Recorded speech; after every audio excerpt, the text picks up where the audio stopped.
Sri Mulyani Ekonom Indonesia. Sri Mulyani Indrawati, SC, MSc, PhD. Lahir 26 Agustus 1962, adalah Menteri Keuangan Republik Indonesia saat ini. Sri Mulyani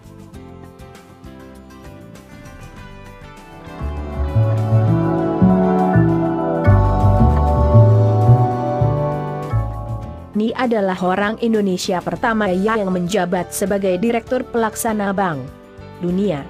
Jabatan ini diembannya mulai 1 Juni 2010 hingga dia dipanggil kembali oleh Presiden Joko Widodo untuk menjabat sebagai Menteri Keuangan menggantikan Bambang Brojonegoro. Dia mulai menjabat lagi sejak 27 Juli 2016. Sebelumnya, dia menjabat Menteri Keuangan Kabinet Indonesia Bersatu.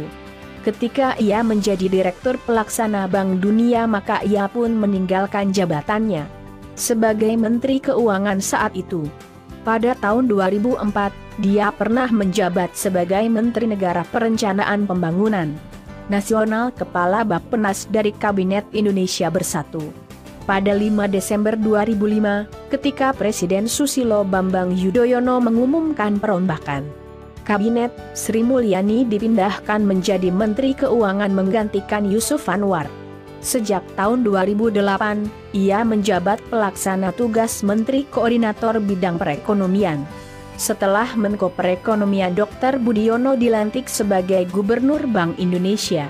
Sri Mulyani sebelumnya dikenal sebagai seorang pengamat ekonomi di Indonesia. Ia menjabat sebagai Kepala Lembaga Penyelidikan Ekonomi dan Masyarakat Fakultas Ekonomi Universitas Indonesia, LPMF UI, sejak Juni 1998. Ia dinobatkan sebagai Menteri Keuangan Terbaik Asia untuk tahun 2006 oleh Emerging Markets pada 18 September 2006 di sela sidang tahunan Bank Dunia dan IMF di Singapura. Ia juga terpilih sebagai wanita paling berpengaruh ke-23 di dunia versi majalah Forbes tahun 2008 dan wanita paling berpengaruh kedua di Indonesia versi majalah Globasia bulan Oktober 2007. Kehidupan awal Sri Mulyani merupakan putri Kebumen yang lahir di Tanjung Karang, sekarang Bandar Lampung, Provinsi Lampung, tanggal 26 Agustus 1962. Dia adalah anak ketujuh dari seorang dosen universitas, Profesor Satmoko dan Retno Sriningsih. Keduanya berasal dari Gombong, Kebumen.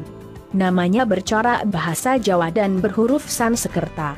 Sri berarti sinar atau cahaya yang bersinar, yang merupakan nama yang umum bagi perempuan Jawa. Mulyani berasal dari kata mulia, juga berarti berharga. Indrawati berasal dari kata indra dan akhiran feminin wati.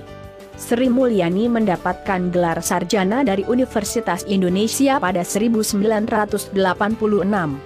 Ia kemudian memperoleh gelar master dan doktor di bidang ekonomi dari University Illinois at Urbana-Champaign pada 1992.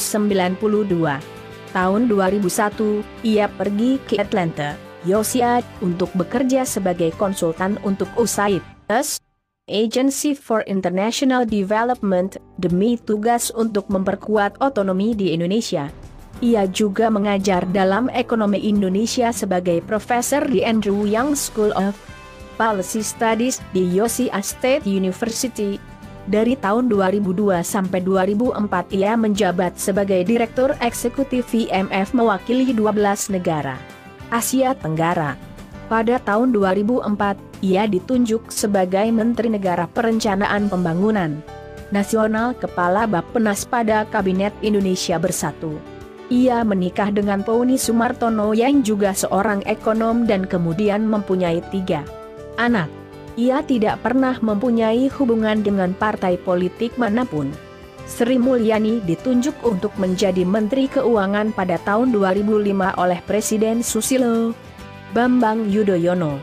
Salah satu kebijakan pertamanya sebagai Menteri Keuangan ialah memecat petugas korup di lingkungan Departemen Keuangan. Ia berhasil meminimalisir korupsi dan memprakarsai reformasi dalam sistem pajak dan Keuangan Indonesia dan mendapat reputasi sebagai menteri yang berintegritas. Dia berhasil meningkatkan investasi langsung luar negeri di Indonesia. Pada tahun 2004 di saat Presiden Susilo Bambang Yudhoyono mulai menjabat, Indonesia mendapat 4,6 miliar dolar dari investasi langsung luar negeri. Tahun berikutnya berhasil meningkat menjadi 8,9 miliar dolar. Tahun 2006, hanya 1 tahun setelah menjabat menteri, ia disebut sebagai Euromoney Finance Minister of the Year oleh majalah Euromoney. Selama masa jabatannya pada tahun 2007, Indonesia mencapai pertumbuhan ekonomi sebesar 6%, tertinggi sejak krisis finansial di Asia tahun 1997. Namun pada tahun 2008 pertumbuhan ekonomi menurun menjadi 6% akibat perlambatan dalam ekonomi global. Pada Juli 2008, Sri Mulyani menjabat sebagai Menteri Koordinator Bidang Ekonomi, menggantikan Budiono, yang akan mengambil jabatan di Bank Indonesia. Pada Agustus 2008, Sri Mulyani disebut majalah Forbes sebagai wanita paling berpengaruh ke-23 di dunia, yang juga sekaligus wanita paling berpengaruh di Indonesia. Saat ia menjabat sebagai Menteri Keuangan, cadangan valuta asing negara mencapai nilai tertinggi sebesar 50 miliar dolar. Ia mengatur pengurangan utang negara hampir 30% dari GDP dari 60%, membuat penjualan utang negara ke institusi asing semakin mudah. Ia mengubah struktur pegawai pemerintah di lingkup pemerintahannya dan menaikkan gaji petugas pajak untuk mengurangi sogokan di Departemen Keuangan. Tahun 2007 dan 2008, majalah Emerging Markets memilih Sri Mulyani sebagai Asia's Finance Minister of the Year. Setelah Susilo Bambang Yudhoyono dipilih kembali menjadi presiden tahun 2009, ia kembali ditunjuk menjadi Menteri Keuangan. Tahun 2009 ekonomi Indonesia tumbuh 4,5% di saat banyak negara-negara di dunia mengalami kemunduran. Indonesia adalah satu dari 3 negara dengan pertumbuhan ekonomi di atas 4% pada tahun 2009 di samping Cina dan India. Di bawah pengawasannya pemerintah berencana meningkatkan angka pembayar pajak penghasilan dari 4,35 juta orang hingga sebesar 16 juta di 5 tahun terakhir. Penerimaan pajak tumbuh dari sekitar 20% setiap tahun hingga lebih dari Rp 600 triliun pada tahun 2010. Pada November 2013, surat kabar Inggris The Guardian merilis artikel disertai laporan berisi bocoran dari Edward Snowden, seorang karyawan CIA, yang menunjukkan bahwa intelijen Australia diduga keras meretas telepon genggam beberapa petinggi politik Indonesia pada tahun 2009, termasuk Sri Mulyani yang menjabat sebagai menteri saat itu. Perdana Menteri Australia Tony Abbott membela dengan mengatakan bahwa aktivitas yang dilakukan tersebut bukanlah match-match melainkan akan digunakan untuk penelitian dan ia bermaksud hanya akan menggunakan setiap bentuk informasi untuk hal baik. Pindah ke Bank Dunia. Pada tanggal 5 Mei 2010, Sri Mulyani ditunjuk menjadi salah satu dari 3 direktur pelaksana Bank Dunia. Ia menggantikan One House Double, yang menyelesaikan 4 tahun masa jabatannya pada 30 Juni, mengatur dan bertugas atas 74 negara di Amerika Selatan, Karibia, Asia Timur, dan Pasifik, Timur Tengah dan Afrika Utara. Pengunduran dirinya berdampak negatif pada situasi ekonomi di Indonesia, seperti stock exchange yang menurun sebesar 3,8%. Nilai rupiah turun hampir 1% dibandingkan dolar. Merupakan penurunan saham Indonesia yang paling tajam dalam 17 bulan. Kejadian ini disebut sebagai Indonesia Loss and the World's Gain, kerugian Indonesia dan keuntungan dunia. Beredar isu bahwa pengunduran dirinya saat itu disebabkan oleh tekanan dari pihak lain, terutama dari pengusaha dan ketua Partai Golongan Karya, Abu Rizal Bakriye. Abu Rizal Bakriye diduga mempunyai ketidaksukaan terhadap Sri Mulyani akibat penyelidikan oleh Sri Mulyani terhadap penggelapan pajak dalam jumlah besar pada Bakriye Group. Penolakan Sri Mulyani untuk mendukung kepentingan Bakriye terkait batubara dengan menggunakan dana negara, dan penolakan Sri Mulyani untuk menyatakan bahwa semburan lumpur Sidoarjo, yang secara luas dipercaya disebabkan dari pengeboran oleh perusahaan Bakriye, adalah bencana alam. Pada 20 Mei, Presiden Susilo Bambang Yudhoyono mengumumkan penggantinya, yaitu Agus Martowardojo, CEO dari Bank Mandiri. Pada 2014, ia disebut oleh majalah Forbes sebagai wanita paling berpengaruh di dunia, urutan ke-38.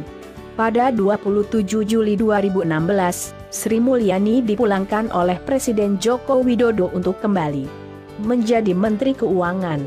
Kembalinya Sri Mulyani merupakan kejutan bagi banyak pihak dan dianggap sebagai salah satu langkah terbaik yang pernah diambil oleh Joko Widodo selama dia menjabat. Belum setahun menjabat, Sri Mulyani dinobatkan sebagai Menteri Keuangan terbaik se-Asia 2017 oleh majalah Finance Asia yang berkedudukan di Hong Kong. Pemberian penghargaan tersebut dinilai karena keberhasilannya mengurangi target defisit fiskal dari yang dikhawatirkan menembus angka 3% menjadi 2,5% dari PDB. Ia juga dianggap mampu memperbaiki sistem perpajakan Indonesia lewat program pengampunan pajak, tax amnesty, yang mana realisasi pembayaran tebusannya jauh melebihi proyeksi Bank Indonesia. Di era Sri Mulyani, pemerintah pusat untuk pertama kalinya dalam sejarah memperoleh opini wajar tanpa pengecualian, WTP, atas laporan keuangan pemerintah pusat, LKPP, tahun anggaran 2016 dari hasil audit Badan Pemeriksa Keuangan, BPK. Sri Mulyani juga menjadi sorotan dengan berhasil menagihkan pajak perusahaan raksasa Google dan Facebook. Pada tanggal 11 Februari 2018 dalam acara World Government Summit di Uni Emirat Arab, Sri Mulyani dinobatkan sebagai Menteri Terbaik di Dunia, Best Minister Award. Penghargaan diserahkan oleh Sheikh Mohammed bin Rashid yang merupakan Wakil Presiden UAE, Perdana Menteri dan penguasa Dubai. Pada tanggal 23 Oktober 2019, Sri Mulyani kembali dilantik dan dipercaya untuk membantu Presiden Joko Widodo sebagai Menteri Keuangan Kabinet Indonesia Maju periode 2019 sampai 2024. Skandal Bank Century. Sebelum pengunduran dirinya sebagai menteri pada tahun 2010, anggota DPR mencurigai Sri Mulyani terlibat tindak pidana penalangan dana Bank Century pada 2008. Dana talangan Century yang awalnya sebesar 1,6 triliun rupiah menjadi 6,7 triliun rupiah. Mantan Wakil Presiden Yusuf Kala mengkritik kebijakan-kebijakan Sri Mulyani, termasuk penalangan dana tersebut. Demikian video kali ini. Jangan lupa untuk like, komen, share dan subscribe. Terima kasih.